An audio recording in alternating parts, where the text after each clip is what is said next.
Speech को दबा दिया जाए, जो कि नहीं हो सकता, जो कि रियलिटी नहीं है। हर किसी के पास राइट टू स्पीच है, हर किसी को बोलने का अधिकार है, हर किसी को राइट टू प्रोटेस्ट है, राइट टू फ्रीडम है। आओ और प्रोटेस्ट करो, लेकिन शांतिपूर्ण रहना चाहिए। और यहाँ पे कोई दिक्कत हुई भी नहीं थी, आप भी जानते हैं। युवाओं के ऊपर सरकार डंडे चलवाती है, ये सरकार सर कायर है, और कायर नहीं होती तो आज यहाँ 20 दिन हो गया हमसे मिलने आती।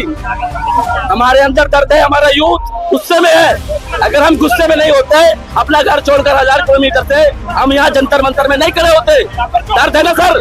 नमस्कार दोस्तों, स्वागत है आपका हमारे चैनल द पॉलिटिकल बीट पे। इस वक्त हम मौजूद हैं दिल्ली के जंतर मंतर पे, जहां जंतर मंतर पे जिस तरीके से लगातार इतने दिनों से प्रोटेस्ट जारी था, उसी के बीच में अब आज सुबह जो घटना घटी उसमें बताया गया कि दिल्ली पुलिस के द्वारा जिस तरीके से यहाँ पे सोनम वांगचुक जी को उठाया गया है और ये कोई जानकारी नहीं दी गई कि उनको हॉस्पिटल ले जाया गया है या कहाँ ले जाया गया है, क्योंकि जिस तरीके से दिल्ली के जंतर मंतर पे कोशिश थी कि 20 तारीख को जो प्रोटेस्ट होना है, जिसमें लाखों लोगों ने मिस कॉल देखे अपनी प्रतिक्रिया जाहिर की है, और आज उसी को लेकर हम ग्राउंड जीरो पे दोबारा आए हैं।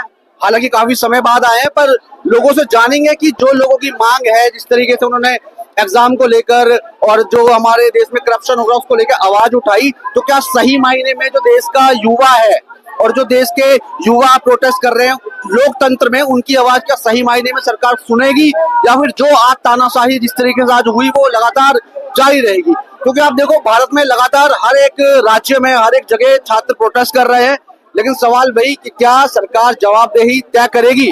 तो बात करते हैं लोगों से। यहाँ बहुत काफी सारे लोग मौजूद हैं और बात करेंगे, जानेंगे। भैया कहाँ से आए हो आप? भैया बताओगे थोड़ा। कहाँ से? दिल्ली से ही है। दिल्ली से आए हो? हाँ, दिल्ली से ही है। तो आज यहाँ जो प्रोटेस्ट चल रहा है जिस तरीके से हुआ, तो उस पर आपका क्या कहना है कि क्या ये सही हुआ? ये एक तरीके से प्रॉपर तरीके से गलत है। ये डेमोक्रेसी के अंदर आप देख सकते हैं, ऐसा नहीं होता। आपको उन्हें हॉस्पिटल ले जाना था, आप उसको तरीके से ले जाते, मतलब एक प्रोसेस होता है उस चीज का। आपने क्या हवाला दिया कि भाई हाई कोर्ट का ऑर्डर है, उन्हें बचाना है। ये क्या तरीका होता है बचाने का? मतलब उनको आप व्हाइट चादर के अंदर लपेट के ले जा रहे हो। यही रीजन है कि हम यहाँ पर आए हैं। हम पहले भी आए थे, बट आज हम अपने काम छोड़कर आए हैं।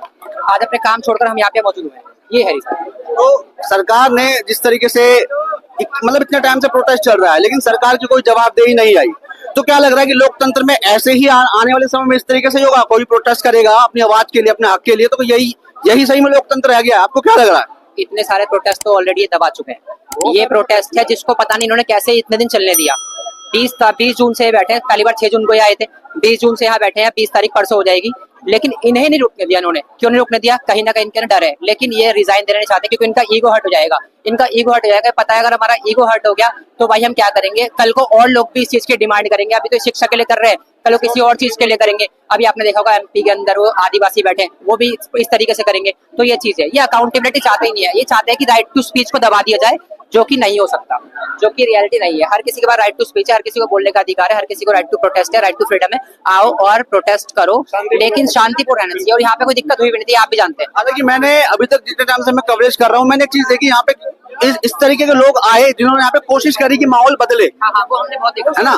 तो क्या मतलब जिस तरीके से मैंने अभी बहुत सारी वीडियोस भी देखी कि भाई एक वर्ग ऐसा था जो इस प्रोटेस्ट में आके ज्यादातर हिंदू मुसलमान और ऐसी बातें करता, जिससे कि प्रोटेस्ट के अंदर जो शांतिपूर्ण प्रदर्शन चल रहा है उस पर कहीं ना कहीं ऐसी कुछ गतिविधियां करी कि यहाँ पे लड़ाई दंगा कुछ हिंदू मुसलमान हो।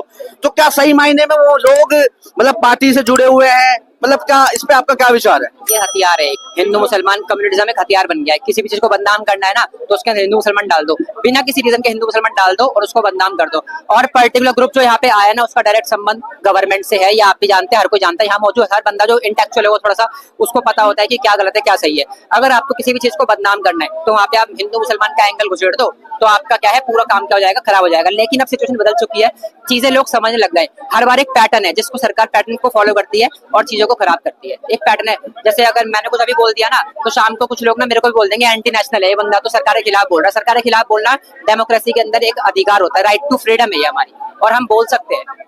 ये है तो मतलब एंटी नेशनल कहना किसी को क्या आजकल ऐसा रहेगा कि कॉमन हो गया है, कोई भी एंटी नेशनल चला जाता है, जो आएगा वो एंटी नेशनल बन जाएगा। देखो, जैसे कि आपने देखा कि भाई सोनम वांगचुक के साथ जो हुआ, इन्होंने इतना कुछ करा, लद्दाख में आवाज उठाई, उसके बाद भी भारतीय सेना के लिए इतना कुछ करा, तो क्या सरकार को वो सब चीजें दिखाई नहीं दे रही? जब उन्होंने लद्दाख में आवाज उठाई थी तो शायद उनको 6 महीने के लिए जेल में डाल दिया गया था, है ना? 6 महीने वो जेल में रह गया है। उनके ऊपर शायद कितने एनएसए लगाया था, उनके ऊपर एनएसए लगा दिया। फिर और भी दिक्कत आई, लेकिन बाद में से क्या हुआ, कुछ प्रूफ ही नहीं हो पाया। ये एक तरीका है, पहले बंदे को दबा लो, फिर बाद में से जब उसको कुछ प्रूफ नहीं हो पाता ना, तो सिचुएशन को क्या कर दो, घुमा दो। एक तरीके से सारी गलती है इस देश की मेन स्ट्रीम मीडिया की। मेन स्ट्रीम मीडिया लोगों तक वो बातें नहीं पहुंचा पा रही है जो लोगों तक पहुंचनी चाहिए।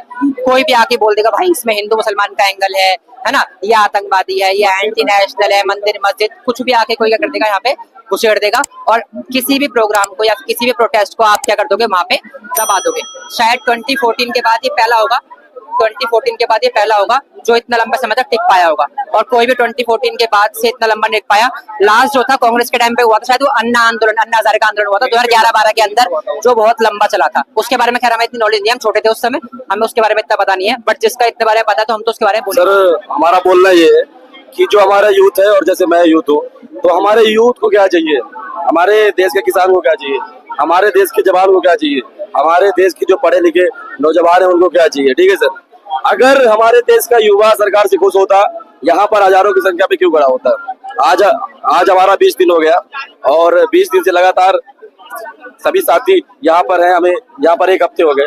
मैं एमपी से आया हूँ, रीवा मध्य प्रदेश से। तो सरकार से हमारा सवाल है, देखिए हम भारत देश के युवा हैं, अपने भारत देश से बहुत मोहब्बत करते हैं, अपने भारत से बहुत प्यार करते हैं।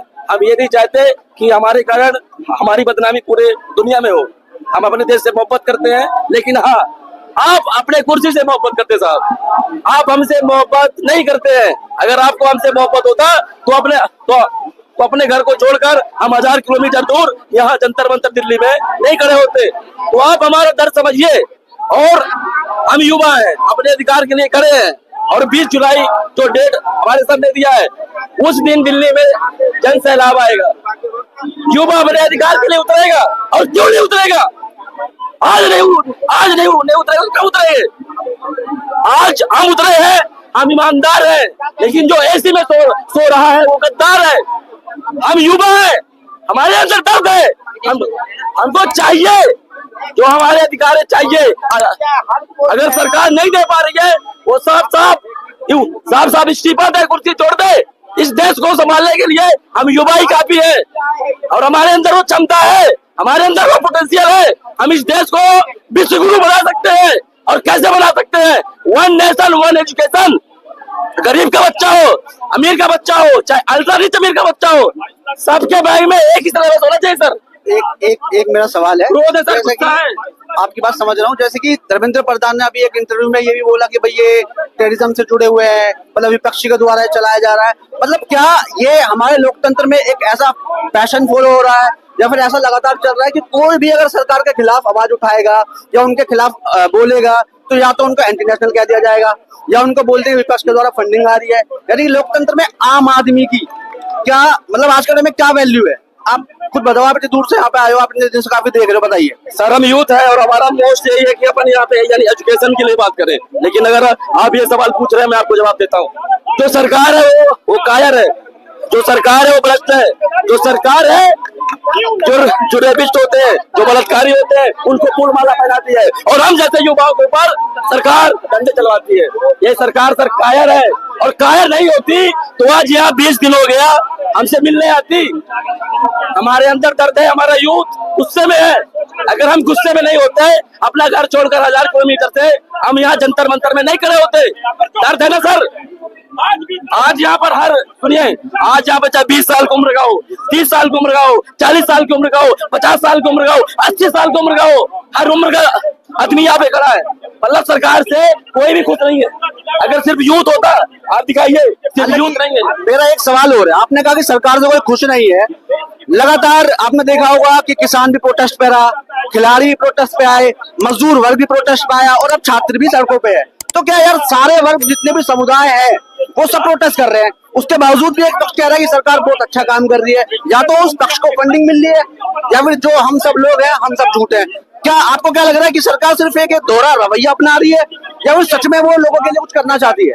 सर मैं बता रहा हूँ, ये जो समय है बदलाव का समय, ये समय बदलाव का है, और ये जो सरकार है ये बहुत जल्द अपनी सत्ता खोने वाली है। और यूथ देखिए, हम 30 करोड़ युवा हैं, हम 30 करोड़ युवा हैं, और हमने ठान लिया है कि हम इस सिस्टम को उखाड़ फेंकेंगे। 1 नेशन 1 एजुकेशन, और जो व्यक्ति उस योग्य होगा वही मंत्री की कुर्सी में बैठेगा। एक हवाई जहाज उड़ाने वाले को हम स्कूल में टीचर नहीं पढ़ा सकते, जो स्कूल में पढ़ाता है उसको हम हवाई जहाज नहीं संभाल सकते हैं। जो यानी उस योग होगा हमारा ये जो पूरा सिस्टम है, हम पूरा सिस्टम को बदलेंगे, चाहे हमें 5 साल लगे, 20 साल लगे, चाहे हमें अपना पूरा उम्र देना पड़े, हम इस सिस्टम को बदलेंगे। मतलब डरने वाले नहीं है, जिस तरीके से हुआ सरकार आगे भी कुछ कर सकती है इसको हटाने के लिए, तो डरना बिल्कुल भी नहीं। बिल्कुल नहीं सर। देखिए सर, जब जब देश आजाद होता है, और ये मानिए ये यूथ का एक क्रांति है आजादी का, हमारे भारत देश का यूथ बहुत परेशान है। मैं इसलिए कुछ से बोल रहा हूँ, ये हमारी आवाज नहीं है, ये जो यहाँ हजारों लोग खड़े उनकी आवाज है। अगर मैं इतने गुस्से में बोल रहा हूँ तो हमारे अंदर दर्द है, और ये सरकार निकम्मी है। मैं कहना पड़ सकूँ, आप दिखाओ सारे में कितने लोग यहाँ मौजूद है, क्योंकि एक पक्ष ऐसा भी है जो दिखाता है कि यहाँ पे लोग आ ही नहीं रहे, यहाँ भीड़ ही नहीं लग रही। आप दिखाओ कि ये जो लोग हैं ये किसी को पैसे देके नहीं बुलाया गया, ये वो लोग हैं जो देश के लिए खड़े हुए हैं, देश की जनता के लिए खड़े हुए हैं और अपने हक के लिए यहाँ पे मौजूद है, जिनको सरकार एंटी नेशनल बोलती है। ये देखने वाली बात है कि सरकार सो रही है या फिर समझ में नहीं आ रहा कि लोकतंत्र अब खत्म हो चुका है। सर मैं लास्ट बात यही बोलना चाहूंगा कि जितने भी हमारे भाई बहन यहाँ पर खड़े हैं वो पक्के ईमानदार है, जो अपना घर छोड़कर अगर यहाँ टाइम दे रहे हैं, मैं उनको सर क्रांतिकारी बोलता हूँ। और जो अभी भी ऐसे कूलर में सो रहे हैं वो सबके सब गद्दार है। पर हाँ, हमारे तुम भी जाओगे और हमारे हम भी जाएंगे, पर हमारा नाम क्रांतिकारियों में होगा और तुम्हारा नाम गद्दारों में होगा। एक चीज तो अभी तक देखी, जिस तरीके से यहाँ पे लोग आए और जिस तरीके से सोनम वांगचुक जी को यहाँ से दिल्ली पुलिस के द्वारा ले जाया गया, और ये नहीं बताया गया कि उनको सुबह मॉर्निंग में कहाँ लेके गया या अस्पताल लेके गए या उनकी हालत जो खराब थी इस वजह से लेके गए। लेकिन सबसे बड़ा सवाल यही कि सरकार को जवाबदेही देनी जरूरी है, क्योंकि जिस तरीके से लगातार सरकार प्रोटेस्ट कर रही है उसके बावजूद भी सरकार की कोई जवाबदेही नहीं है। आप सोचो कि यहाँ पे लगातार लोग आए, आपको मैं दिखाऊंगा एक बार कि कितनी भीड़ यहाँ लोगों की मौजूद। आप देखो, एक वर्ग ऐसा भी है जो लगातार ये कहने की कोशिश करता है कि भाई यहाँ पे लोग नहीं आ रहे, और आज ये जिस वक्त मैं रिपोर्टिंग कर रहा हूँ आप देखो कि लगातार यहाँ लोग आ रहे हैं, क्योंकि कहीं ना कहीं लोगों को लग रहा है कि सरकार तानाशाही हो रही है। और ये आप जहां तक देखोगे आपको लोग दिखाई देंगे, सब तरीके के लोग यहाँ बैठे हुए हैं, पोस्टर लगे हुए हैं। अब सवाल ये कि सरकार इस तरीके से अगर लोकतंत्र में करेगी छात्रों के साथ, क्योंकि मैंने आपको बता दिया कि लगातार जो लोग यहाँ पे मौजूद थे और उन्होंने अपनी आवाज उठाई, उसके बावजूद भी सभी लोगों का यही कहना था कि भाई सरकार को जवाब देना जरूरी है। लेकिन आपने देखा होगा सरकार के खिलाफ अगर यहाँ पे कोई ऐसी शब्द बोले जा रहे हैं या कोई बयानबाजी हो रही है, तो उनका जो पक्ष है, यानी कि एक छोटा मीडिया समूह भी है, भाई हम तो नहीं है, हम तो सीधा बोल रहे हैं, लेकिन वो पक्ष है यहाँ पे आके हिंदू मुसलमान की, उमर खालिद की बात करता है। और उसके बावजूद जब कोई, अब मैं तो चलो फिर भी लड़का हूँ, अगर कोई महिला पत्रकार है तो उसके साथ अभद्र भाषा का इस्तेमाल होता है। और एक बहुत बड़ा सवाल है कि जहाँ बेटी बचाओ बेटी पढ़ाओ का नारा है, वहां अगर कोई महिला पत्रकार यहाँ पे आके उनसे सवाल करे तो बहुत जल्दी मिर्ची लग जाती है। बहुत बड़ा सवाल है। ये सभी लोग युवा हैं जो सरकार के खिलाफ आवाज उठा रहे हैं, और यहाँ पे कोई भी एंटी नेशनल नारे नहीं लगाए जा रहे हैं। आप खुद देख सकते हो कि आज सभी लोग जो बात कर रहे हैं सरकार के खिलाफ, और सरकार को जो जिस तरीके से सरकार ने यहाँ पे लगातार आज सुबह दिल्ली पुलिस के द्वारा जो कार्रवाई की गई उसको लेकर नाराज है। और आप ध्यान से देखो, यहाँ पे कोई भी व्यक्ति, चाहे वो युवा हो बड़ा हो, कोई भी एंटी नेशनल नारे नहीं लगा रहा। लेकिन उसके बावजूद भी एक पक्ष है जो आके ये कहेगा कि यहाँ पे एंटी नेशनल लोग हैं जो राम जी के बारे में या सरकार के बारे में हम लगा रहे हैं। हम लगाते आवाज हमारी बैठ गई। आप जो कह रहे हो कि नारे नहीं लगा रहे, हम जब से आधे घंटे से 1 घंटे से नारे ही लगा रहे। आपने समझा नहीं, मैंने ये कहा कि एक पक्ष है जो ये कहता है कि यहाँ पे एंटी नेशनल नारे लगते हैं। मैं ये दिखा रहा हूँ कि आप नारे लोग लगा रहे हैं, लेकिन यहाँ पे एंटी नेशनल नारा नहीं लग रहा। सॉरी, मुझे सुनने में ये गलती हुई कि आप ये कह रहे हैं कि यहाँ पर ये हुआ खड़े हैं कि जो नारे नहीं लगा रहे हैं। कोई नहीं। वो मैं यही बता रहा हूँ कि एक पक्ष दिखाता है कि भाई एंटी नेशनल है, मैं वो चीज दिखा रहा हूँ कि आप देखो नारे लग रहे हैं लेकिन एंटी नेशनल नहीं है। क्योंकि एक पक्ष ऐसा भी है जो लगातार ये कह रहा है कि भाई यहाँ पे एंटी नेशनल है, उमर खालिद ये RSS मुर्दाबाद। अभी तक मैं यहाँ पर आया हूँ, मुझे एक भी ऐसा नारा नहीं दिखा है जो देश के खिलाफ हो या देश के विरुद्ध हो। तो मैं एक चीज और है आपसे, आप अपना नाम बताइए। मेरा नाम नूर रहम है। तो ये जो प्रोटेस्ट चल रहा है, जैसे इतने टाइम से शांतिपूर्ण प्रोटेस्ट चल रहा है, उसके बावजूद भी सरकार ने कोई जवाबदेही नहीं दी। और आज सुबह जो हुआ पूरे देश को मालूम है, उसके बाद यहाँ जनता भी आए, युवा भी आए, बहुत भीड़ लग चुकी है। तो क्या सरकार लोकतंत्र में यही करेगी? मैंने एक सवाल मेरा हमेशा से है, जहाँ तक मुझे लगता है कि देश में लोकतंत्र बचा नहीं है।